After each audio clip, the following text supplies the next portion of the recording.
Bonjour mes amis, nous sommes ici de retour.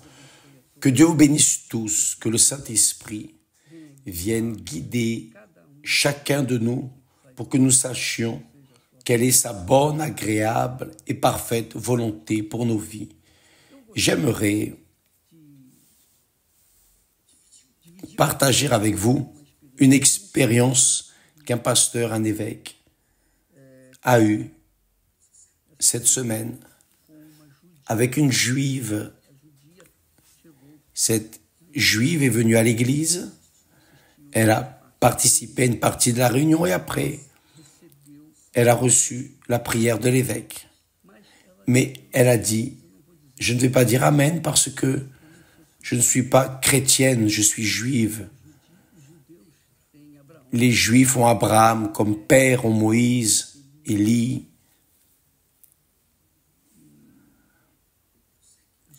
Et je sais que les chrétiens ont Jésus, les musulmans, Mahomet, etc. Donc, l'évêque, en voyant qu'elle était en train d'entrer avec des arguments religieux, immédiatement, il a montré le logo de l'église, qui est le cœur avec la colombe, et lui a dit,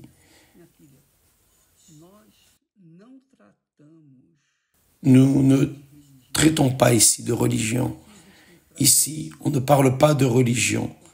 Elle est restée un peu étonnée. Il a conclu, nous traitons du cœur. Nous traitons du cœur. Et lorsque nous traitons ici dans la prédication, dans les enseignements, nous focalisons tout sur votre cœur, mes chers amis. Parce que Dieu n'a pas de religion. Dieu n'a pas de religion.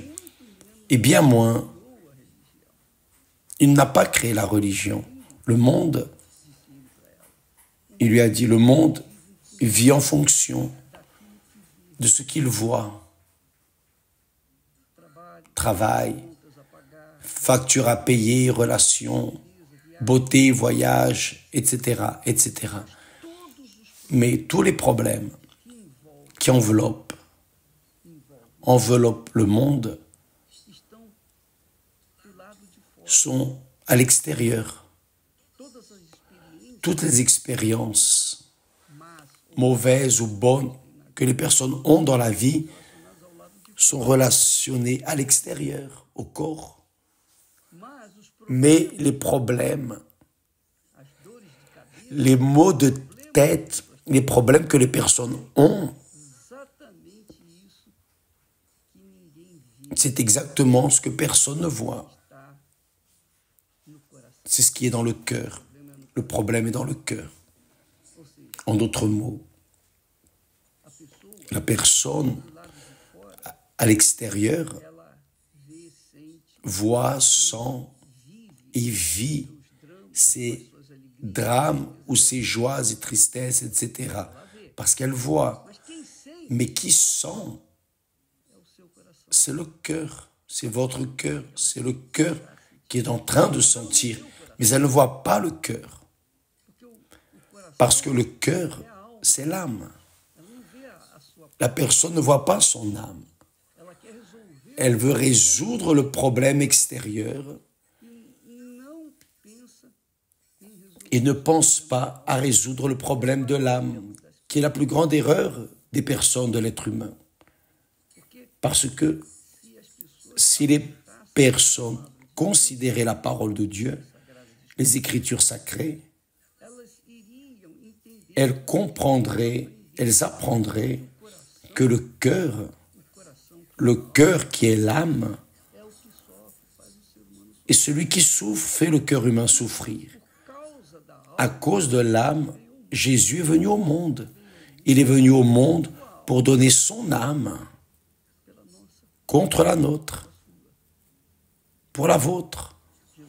Jésus est venu au monde pour sauver votre âme, mon âme, notre âme, sauver le centre des problèmes humains.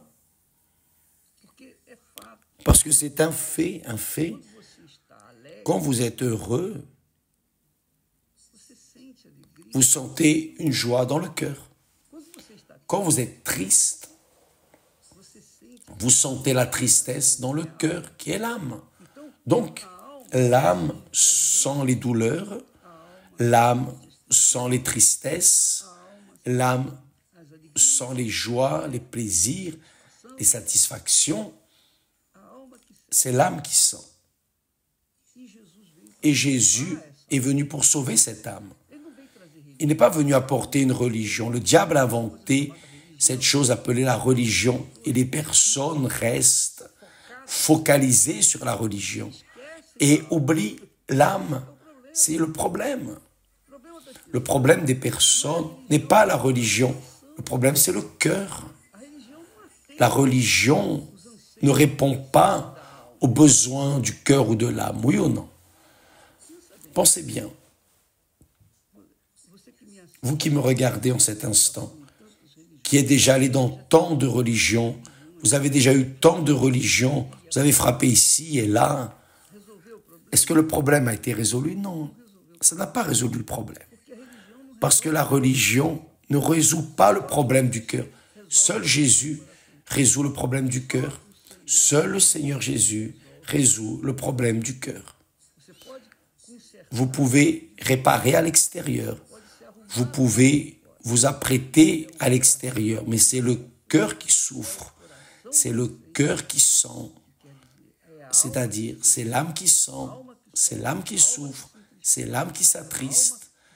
C'est l'âme qui a le goût, qui goûte les nourritures qu'elle aime. C'est l'âme qui sent toutes les sensations de ce monde.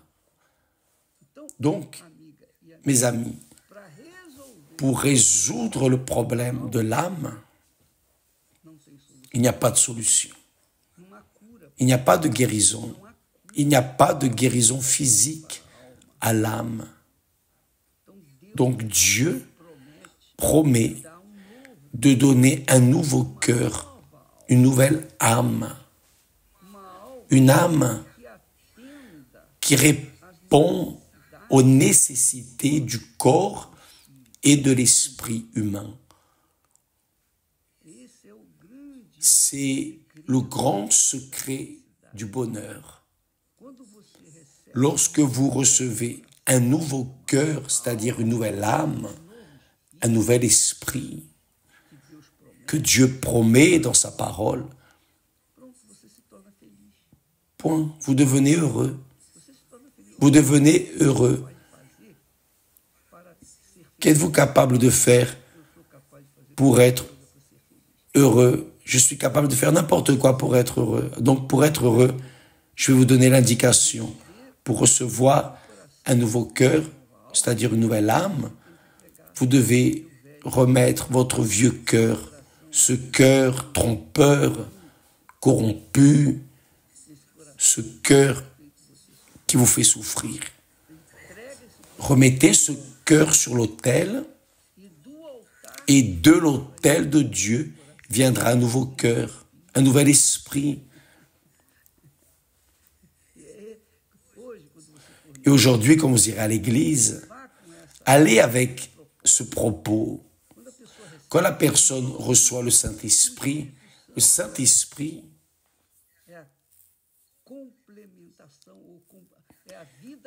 est la vie complète, parce que c'est Dieu en nous. Mais il ne vient que lorsque la personne livre le cœur à 100%. Tant qu'elle ne livre pas le cœur, elle restera prisonnière. Comme cette juive, elle était prisonnière à ses traditions. Elle ne pratiquait pas. Elle ne pratiquait pas, disons-le. Mais même ainsi, mais elle était attachée. Son âme était liée, prisonnière, enterrée dans sa religion. Quand le pasteur lui a dit que son problème était l'âme, que l'âme n'avait rien à voir avec la religion et la religion n'a rien à voir avec l'âme, la religion a à voir avec des organisations humaines. Mais l'âme n'est pas une organisation. L'âme, c'est la vie éternelle ou la mort éternelle de l'âme qui qui est en chacun de nous. Jésus est venu pour apporter la vie éternelle, une nouvelle âme. On ne peut pas réparer l'âme. Il n'est pas possible, disons, de guérir l'âme en la rendant, en la rétablissant. Non, à moins que la personne donne son âme. Et là, Dieu lui rend une nouvelle âme, un nouveau cœur, un nouvel esprit, une nouvelle vie. Là est le secret de la félicité. Donc, aujourd'hui, quand vous irez à l'église, n'y allez pas en pensant à des obligations. N'y allez pas en pensant à accomplir des obligations. Mais allez-y en pensant, mon Dieu, je veux recevoir un nouveau cœur. Allez avec cette prière simple, mon Dieu, donne-moi un nouveau cœur, juste ça. Demandez-lui un nouveau cœur. Demandez. Il va vous répondre. Il va vous répondre. Maintenant, bien sûr, qu'arrivera le moment où vous allez devoir livrer votre vieux cœur, car vous ne pouvez pas avoir deux cœurs, ou l'un ou l'autre. Ou vous continuez avec celui qui vous fait souffrir, ou vous livrez ce vieux cœur, cette vieille âme, mettez-la sur l'autel. Vous allez recevoir de l'autel un nouveau cœur, une nouvelle âme, un nouvel esprit, une nouvelle vision, une nouvelle vie. C'est ce que veut dire recevoir le Saint-Esprit. Quand la personne reçoit le Saint-Esprit, elle a tout cela en elle. Tout cela se produit. Un nouveau cœur, un nouvel esprit, une vie nouvelle. C'est avec ce propos que vous devez venir à l'église. Par exemple, vous avez des problèmes de dépression, vous souffrez de dépression.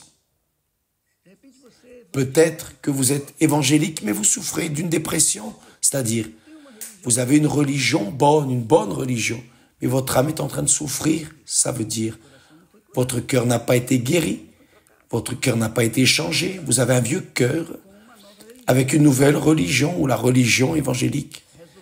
Ça a résolu? Non, ça n'a pas résolu. C'est la même chose avec le catholique, le spirit, le musulman, le juif, enfin. Toutes les personnes, 100%, sans exception. Vous voulez un nouveau cœur, une nouvelle vie. Donc, vous devez livrer ce vieux cœur, le mettre sur l'autel. Allez avec ce propos aujourd'hui. Par exemple, aujourd'hui, nous avons la grande campagne de la vie en couleur. Un travail intensif toute la journée pour les personnes qui ont des problèmes de dépression, insomnie, nervosisme, maux de tête constants. La personne voit des ombres, entend des voix. La personne est anxieuse, incertaine. La personne vit dans la préoccupation constante, quel que soit votre problème, qui est là en train d'atteindre le centre de votre vie, qui est votre cœur, votre âme. Allez aujourd'hui à l'Église universelle et le pasteur, les ouvriers, tous les évêques, tous nous serons focalisés à vous aider. Au nom du Père, du Fils et du Saint-Esprit. Que Dieu vous bénisse tous et à demain, grâce à Dieu.